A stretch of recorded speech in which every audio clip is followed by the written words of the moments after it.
हमारे NNS सूफी network channel को like करें, सब्सक्राइब करें और बेल आइकन को दबाना ना भूलें। मौलाना जामी कोई आम शख्सियत नहीं है। ये मौलाना जामी इनके ताल्लुक से आता है कि जिस वक्त इन्होंने एक कलाम लिखा, तवज्जो चाहता मौजू को भटकाऊंगा नहीं, बस इशारा करके आगे बढ़ूंगा।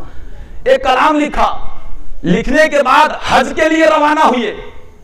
जब मक्कातुल मुकर्रमा पहुंचे तो मक्का शरीफ में हज किया। हज करने के बाद मदीना तैयबा के जानिब बढ़े तो जो उस वक्त मक्का का जो शरीफ था, मक्का का जो बादशाह था, मदीना तैयबा का बादशाह, उसके ख्वाब के अंदर अल्लाह के रसूल ने आकर उसे बशारत दी कि मौलाना जामी मदीना तैयबा मेरी कब्र अनवर पर आने वाला है, उसे आने मत देना।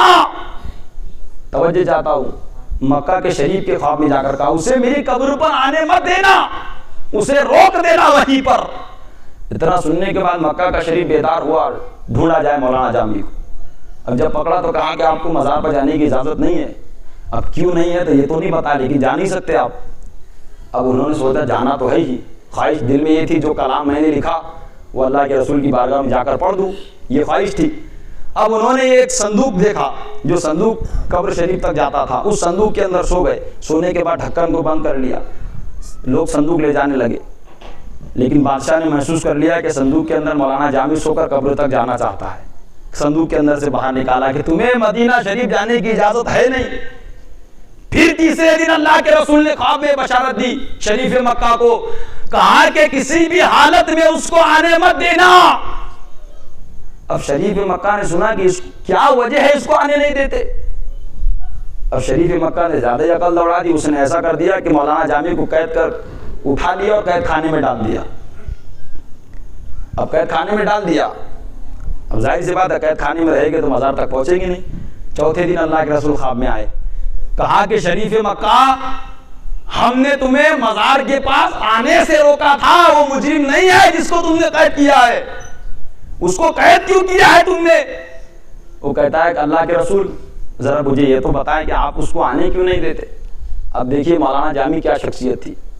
अल्लाह के रसूल खुद फरमाते हैं हम उसको अपनी कब्र अनवर के पास आने से इसलिए रोकते हैं कि जामी ने एक ऐसा कलाम लिखा है, अगर वो कलाम मेरी कब्र पर आकर पड़ेगा तो मुझे कब्र से उठकर उससे मुसाफा करना पड़ेगा।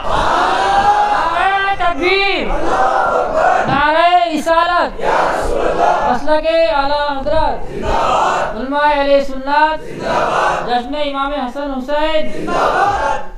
वो कहते हैं कि अगर जामी ने आकर मेरी कब्र पर वो कलाम पढ़ दिया ना तो मुझे कब्र से उठकर उससे मुसाफा करना पड़ेगा।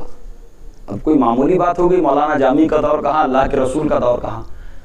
अब एक ऐसी बुजुर्ग शख्सियत जो तसव्वुफ के अंदर सबसे, जिसको इमाम कहा जाता है तसव्वुफ का, जिन्होंने तकरीबन 667 बुजुर्गों का तस्करा किताबों के अंदर किया है, एक ही किताब के अंदर निफातुल अनस के अंदर, ये वो बुजुर्ग है।